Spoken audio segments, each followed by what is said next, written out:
I want to talk a little bit about the under eye area. So I'm Rebecca Kelly. I'm a board certified nurse practitioner, and I own a Medi-Spa and aesthetics practice as well as wellness clinic in Oregon. So I want to talk a little bit about the troublesome under eye area that a lot of my patients come to me asking for help and tips on what to do in regards to that area.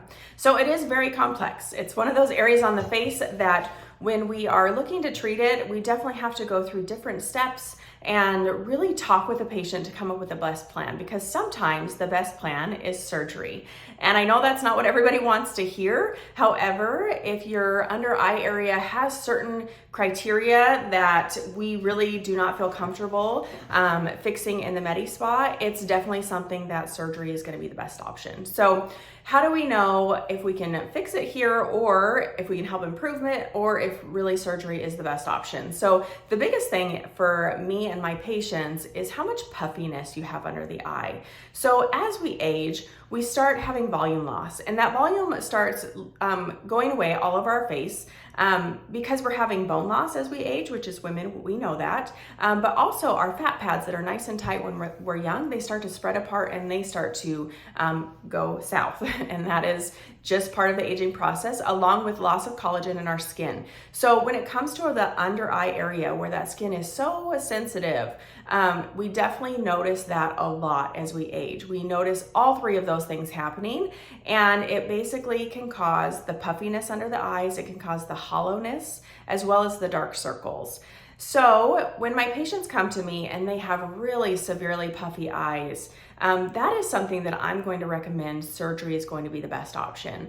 And the reason why is because in the Medi-Spa, the treatments that we have to treat that are usually to add filler. And when you add filler to an under eye that already has puffiness, it can go bad really quickly. And what I mean is that there already seems to be volume there. There's already kind of that puffiness under the eye, and we're just adding more volume. Now, there are some patients who are like, I don't want surgery. I want you to do whatever you can. And I will sometimes, if those patients meet the stricter criteria that I have, I will treat them to help just ease, the puffiness and kind of, just blend it in a little bit more with the rest of the mid face. But my second treatment for that under eye area is going to be microneedling. And I love that treatment, especially for patients who have the puffiness and kind of that creepy skin that gets a little bit more wrinkly. So microneedling is an amazing treatment that we can treat all over the face, but we can definitely get a little bit more in depth around the eyes when that is the main concern. And what it does is it creates tiny little microchannels in the skin, which then signal to the brain to create more collagen. And by creating more collagen, we're gonna have tightness of the skin that's gonna occur. We're gonna smooth out that skin texture. We're going to smooth out those little fine lines and wrinkles that are underneath there. And it's really gonna have an all over tightening effect, which is beautiful for patients who suffer with that under the eyes. The third option, which I always encourage all of my patients who have the under eye concern, is to start on a medical grade skincare.